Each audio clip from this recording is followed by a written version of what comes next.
여러분 안녕하십니까? 계속해서 뉴스투데이 제주입니다.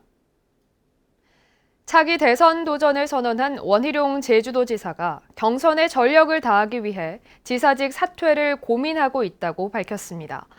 또 제2공항 대신 제3의 대안을 검토해야 한다는 제주 지역 국회의원들의 주장은 논의할 필요조차 없다며 일축했습니다. 조인호 기자입니다. 특별자치도 출범 15주년과 민선 7기 3주년을 맞아 기자회견을 가진 원희룡 제주도지사. 원희룡 지사는 경선의 모든 것을 쏟아 전력을 다할 생각이지만 도정에 대한 책임 때문에 고민 중이라며 조만간 거취를 밝히겠다고 말했습니다. 도정에 대한 차질이 최소화될 수 있는 그러한 제가 할 수 있는 그 조치와 후속을 위한 마무리들을 함께 하면서 도민들께 밝힐 텐데요. 그 시간이 마냥 길어지진 않을 테니까 조금만 더 기다려 주시기 바랍니다. 정권 교체와 나라의 대혁신을 대권 도전의 키워드로 꼽았고 여의도 정치를 떠나 인지도는 약해졌지만 가능성이 없다고 생각하지는 않는다고 밝혔습니다. 앞으로 8개월 동안 8년치 이상의 변화가 있을 수 있다고 생각을 하고 그 과정에서 원희룡이라는 보수 정당 내에서의 젊은 개혁주자의 존재와 가치를 다시 발견하게 되는 과정이 올 거라고 생각하고요. 정석 비행장 활용과 제주공항 확장은 이미 전문가들이 불가능한 것으로 판단했다며 정부가 결국 제2공항을 선택할 것이라고 전망했습니다. 저는 그 문제에 대해서 구체적으로 논의할 저는 필요를 느끼지 않습니다. 정부가 모든 절차를 거쳤던 것들이 그렇게 원점으로 뒤집을 만큼 대한민국이 엉터리로 운영되는 나라는 아니라는 것을 믿습니다. 좌남수 제주도의회 의장은 취임 1주년 기자회견에서 원희룡 지사가 사퇴 여부를 밝히지 않는다며 불만을 드러냈습니다. 이게 도민들이 불안해하고 있으니까 좀 일정을 바뀌었으면 좋겠다고 해도 아직도 원희룡 지사는 그것에 대한 답이 없습니다. 좌남수 의장은 제2공항 문제는 정부 차원에서 갈등을 해소해야 하고 정석 비행장 활용은 고민할 수 있지만 섣부른 이야기라며 분란을 일으키면 곤란하다고 말했습니다. MBC 뉴스 조인호입니다. 불가와 속세를 넘나들며 그림과 도자기, 시 등의 작품 활동을 했던 고 중광 스님은 한국의 피카소라고 극찬을 받기도 했는데요. 그의 작품 432점이 고향인 제주에 기증돼서 문화예술 활성화에 도움이 될 것으로 기대되고 있습니다. 오승철 기자입니다. 나는 걸레 반은 미친 듯 반은 성한 듯 사는 거야. 세상에 먼지를 닦는 걸레가 되겠다며 나는 걸레란 시를 발표한 뒤 걸레 스님으로 불렸던 중광. 넘치는 끼와 열정으로 그림뿐 아니라 글씨와 도자, 액션 페인팅까지 수많은 작품들을 남겼습니다. 한국의 피카소로 불렸던 중광이 그린 달마도는 진정한 선화라는 극찬을 받았고 대형 박물관과 록펠러 재단 등이 그의 작품을 소장하고 있습니다. 아주 순진 무관 상태에서 나오는 게 선화라고 그래요. 달마가 대표적인 일이에요. 고향을 잊지 못해 그린 말과 물고기 그림, 그리고 자화상 등 회화와 도자 등 중광의 작품 432점이 제주의 품에 안겼습니다.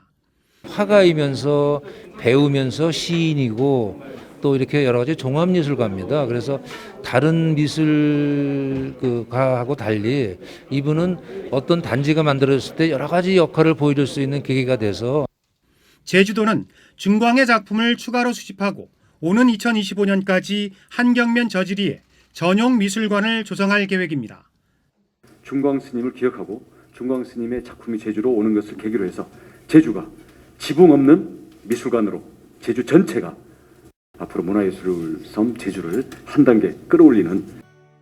중광 스님은 지난 2002년 67의 나이로 입적했지만 그가 남긴 작품은 고향의 문화예술을 잘 찌우고 도민의 품에서 새로운 생명력을 얻을 것으로 보입니다.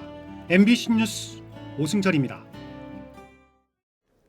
제주도는 제주시 한림읍 금왕리 소재 제주 이시돌 목장 태시포신 주택 2동이 국가등록문화재 제812호로 최종 등록 고시됐다고 밝혔습니다.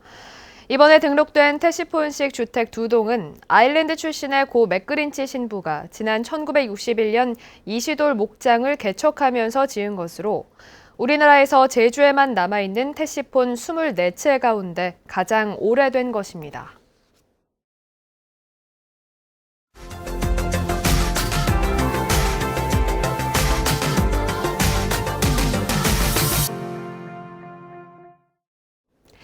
녹음이 짙어지는 계절이 다가오자 지자체마다 신호등이나 도로 표지판을 가리는 가로수를 대상으로 가지치기에 나서고 있습니다.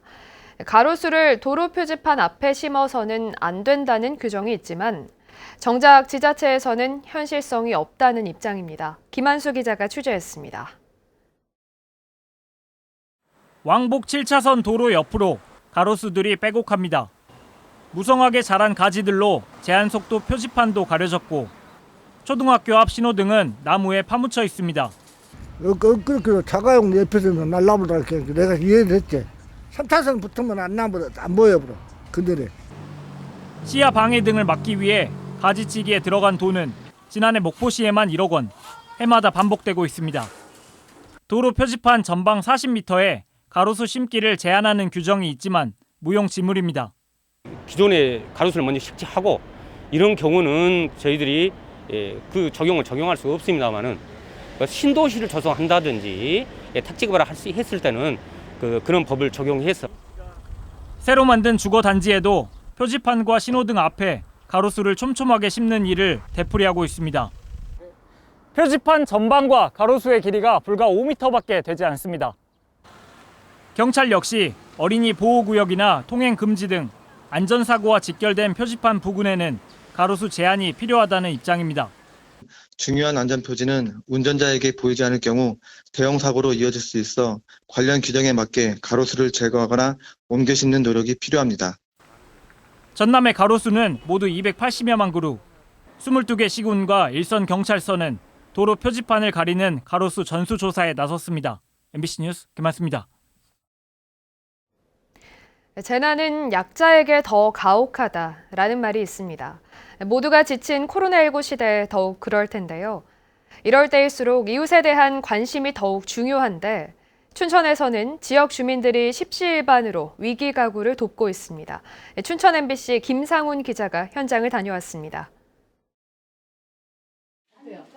춘천시 근하동의 한 주택, 5평 남짓한 작은 월세방입니다. 그런데 사람이 살았을 것이라곤 믿겨지지 않을 정도로 처참합니다. 쓰레기와 가전, 생활용품이 뒤섞여 있고 누울 공간만 겨우 비워져 있습니다.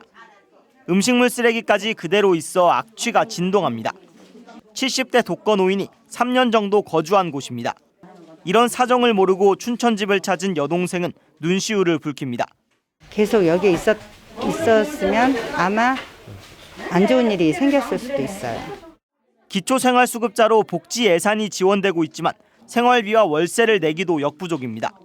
공적 자원으로 좀 한정적이다 보니까 어려울 때가 있어요. 그럴 때는 민간 자원을 통해서 그분들의 위기를 이렇게 개선할 수 있도록.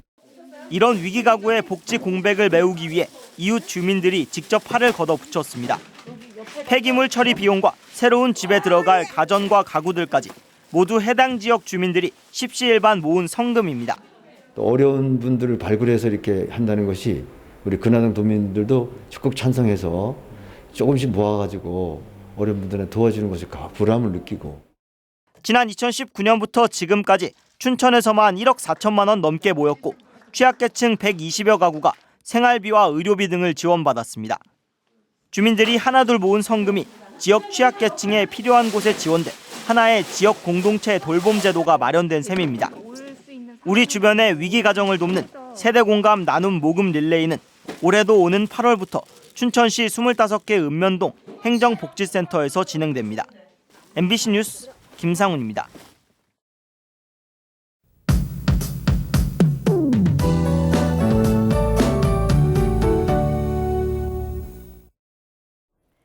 장마를 앞두고 오늘도 덥고 습한 날씨가 이어지겠습니다. 남쪽에서 고온 다습한 공기가 계속 유입되고 있는데요. 오늘 습도가 높아서 서부 지역의 한낮 체감 온도가 33도 내외까지 올라 후텁지근하겠습니다. 오후에는 서부 중산간 지역과 제주 산지에 소나기 소식이 있는데요. 제주 산지에는 5에서 20mm가량의 비가 예상됩니다. 주말인 내일은 제주를 포함한 전국에 장맛비가 내리겠습니다. 제주도 남쪽 먼바다에 위치한 이 정체 전선이 차차 북상하겠고요. 여기에 서쪽에서 저기압까지 다가오면서 이 비구름대가 발달하겠는데요. 주말 동안 제주에는 최고 100mm, 제주 산지에는 150mm 이상의 많은 비가 내릴 것으로 예상됩니다. 제주는 내일 아침부터 장맛비가 시작되겠고요. 일단 일요일까지 계속 이어지겠습니다. 특히 덥고 습한 공기가 강하게 유입되는 토요일 밤부터 일요일 오전 사이에는 비구름대가 더 발달하겠습니다. 집중 호우가 예상되는데요. 이 시간대에서는 시간당 30mm에서 50mm 이상으로 매우 강한 비가 쏟아지겠습니다. 저지대와 상습 침수 구역에서는 미리 대비해 주시고요. 또 바람도 강하게 부는 만큼 항공편과 배편 이용객들도 미리미리 운항 정보를 확인하셔야겠습니다. 오늘 아침 현재 기온 대부분 지역에서 24도로 시작하고 있습니다. 한낮 기온은 북부와 남부 지역 28도, 서부 지역 29도로 어제와 비슷한 날씨를 보이겠고요. 오늘 도서 지역도 대체로 흐리겠고 습한 날씨가 이어지겠습니다. 바다의 물결은 제주도 남쪽 먼바다를 중심으로 최고 3m로 높게 일겠습니다. 내일은 물결이 더 높아져서요. 풍랑특보가 발표될 가능성이 있겠습니다. 당분간 정체 전선이 남과 북을 오르내리면서 전국 곳곳에 장맛비를 뿌리겠고요. 제주도는 당분간 계속 비가 내릴 것으로 예상됩니다. 날씨였습니다. 제주에서 코로나19 백신을 접종한 60대가 숨져 방역 당국이 역학조사에 나섰습니다. 제주도는 지난달 7일 제주 시내 한 병원에서 아스트라제네카 백신 1차 접종을 한 65살 여성 A씨가 20여일 만인 어제 숨져 질병관리청이 백신과의 인과성 여부 조사에 착수했다고 밝혔습니다. 유족들은 A씨가 평소 기저질환이 없었고 백신 접종 후 구토와 몸살 등 이상 증세가 생겼고 뇌출혈로 입원 치료를 받다 숨졌다고 주장했는데 지금까지 제주 지역 백신 관련 사망 신고 8건 중 아스트라제네카 관련 사망 신고는 이번이 처음입니다. 어제 오후 5시 반쯤 제주도청 민원실 2층에서 제주도청 소속 사무관 A씨가 음독을 했다는 신고가 119에 접수됐습니다. A씨는 119 구급대에 의해 병원으로 이송돼 치료받고 있습니다. A씨는 어제 발표된 제주도 하반기 정기 인사와 관련해 불만을 나타낸 것으로 알려졌는데 경찰은 자세한 사건 경위를 조사하고 있습니다. 제주도와 서귀포시 강정마을회가 강정마을 갈등 치유와 공동체 회복을 위한 상생협력 협약을 맺었습니다. 협약은 강정주민 치유와 지역발전 계획 사업을 지원하고 주민 공동체 회복 지원 기금을 안정적으로 확보하고 지역 주민 우선 채용 방안을 마련하는 내용입니다. 이번 협약은 지난달 제주도와 도의회, 강정마을회가 열었던 상생화합 공동선언식의 후속 조치입니다. 김영철 전국공무원노조 초대 제주본부장이 17년 만에 복직했습니다. 김영철 전 본부장은 지난 2004년 공무원 노동 3권 쟁취를 위한 총파업 찬반 투표를 위해 무단 결근을 했다는 이유로 해직됐는데 지난해 12월 해직 공무원 복직 특별법이 제정되면서 제주시청으로 복직했습니다. 공무원 노조는 어제 제주시청에서 복직 환영 행사를 열었습니다. 제주도가 하반기 정기 인사를 발표했습니다. 도의회 사무처장의 양기철, 특별자치행정국장 윤진남, 관광국장 김승배, 교통항공국장에는 김재철 씨가 발령됐고 공항확충지원단장의 허문정, 감사위원회 사무국장 장문봉, 인재개발원장 양인정, 세계유산본부장 강만관, 서귀포시 부시장에는 한웅 씨가 발령됐습니다. 제주도는 이번 인사에서 젊은 행정고시 출신들을 전진 배치했고 베이비부머 세대들의 대거 퇴직으로 직무대리 발령이 많았다고 설명했습니다. 개인형 이동장치 단속 한 달 만에 법규 위반 행위 100여 건이 적발됐습니다. 제주경찰청은 지난 한 달 동안 개인형 이동장치 교통법규 위반 행위를 집중 단속해 안전모 미착용 119건과 무면허 운전 20건, 음주운전 3건 등 152건을 단속했다고 밝혔습니다. 관련법 개정에 따라 음주 상태나 면허 없이 개인형 이동장치를 타다 적발되면 과태료 10만 원, 안전모를 쓰지 않으면 과태료 2만 원이 부과됩니다. 뉴스투데이 제주를 마치겠습니다. 시청해주신 여러분 고맙습니다.